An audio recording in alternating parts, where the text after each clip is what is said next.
YouTube, young video, and this video is basically how to ensure that she doesn't forget you when it comes to sexual matters and sexual departments. And there's just two main ideas that I'm going to discuss in this video.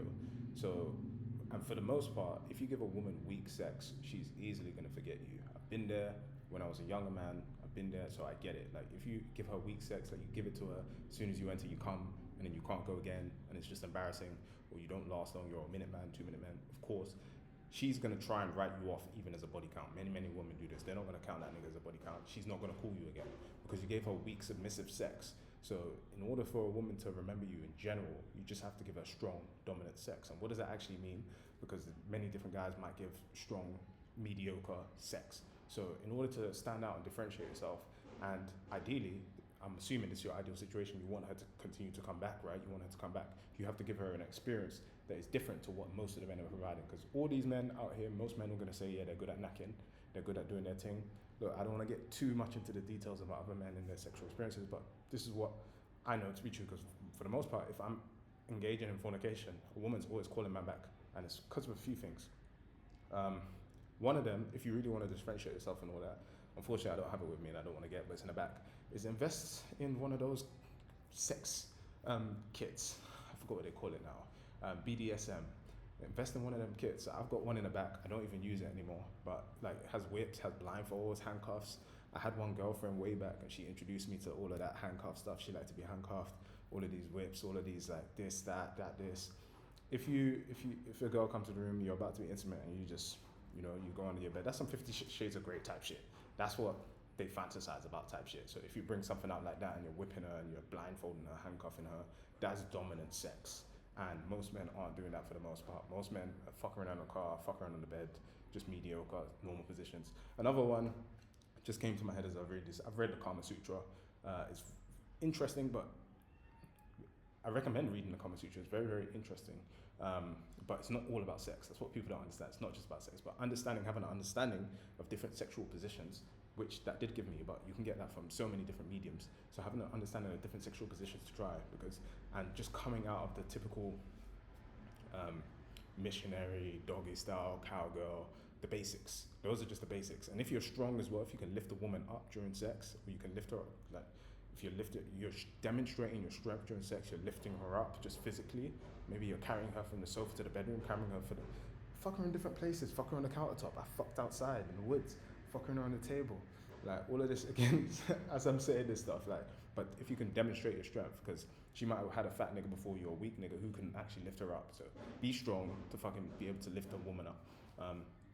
So yeah, that's another thing. And a lot of these things I learned from Taoist philosophy as well. So another thing, and this is if you can control ejaculation, that's going to differentiate you. Because for the most part, most men, the end of sex is signaled by, typically, in 80-90% of cases, typically by the man's releasing, the man's finishing. Like, he's finished, and then it's done. And she may or may not have finished. For the most part, this may not. So don't give a woman access to your seed straight away. Control your ejaculation. And if you can orgasm and then continue, great. So if you can prolong the sexual act, that's going to differentiate you a lot. Even if it means you have to stop early. Like, the way I see it, like, this guys who might fuck with a girl, they might fuck her once, fuck her twice, then she disappears on him. And it's like, he came 3 times, like, you lost your seed, she conquered you effectively. Versus if I fucked her 5 times and and then she disappeared on me or went back to her boyfriend or whatever it was, I feel like I didn't lose anything. I still have my seed. Like, I could date a girl for 3 years and she paid me about, and I got my heart broken or whatever, but I still have my seed. She doesn't have a baby from me. I'm not saying obviously 3 years, going 3 years without releasing in a committed relationships is crazy. I don't believe that. But for the most part, like, if the end outcome, let's say what she truly desired was a baby and your seed, and you kept that, you have all the cards. Like, but yeah, those are just some ideas. I would say especially if you can control your ejaculation, it's going to differentiate you, because for the most part, a woman feels powerful when you release. I've heard testimonials from many women that are fucked and that haven't fucked. A woman feels very powerful when she can make a man release. Just think of the story of Samson and Delilah. Strong man, and then Delilah's making him come. She feels powerful. She feels like a god. So if she can't make you release, she's going to continue to chase you. until she can accomplish her goal. And her goal is probably like she's going to continue and continue. And me personally, again, somebody who ardently studies and believes in Taoist philosophy, if I'm with a new intimate partner, she's not going to see my sperm until at least the 10 copulation. Then it's my choice. So David Dada's book, The Way of the Superior Man, he recommends in his book, in order to be a superior man effectively, you must consciously choose your ejaculation. There's no, I lost control. There's none of that. That's for boys. So yeah, that's definitely important. Getting the kits out, demonstrating strength in any way, a new environment. Like, I'm just looking, not in this apartment, but the last apartment I was in, I fucked everywhere. I fucked on the balcony. We had a sheet, like she's gonna remember that. There was a particular girl I fucked on a tennis court, in the middle of the tennis court, in the middle of the night. We climbed the fence. This was, I was a younger man. We climbed the fence, and she was a daredevil as well. We climbed the fence.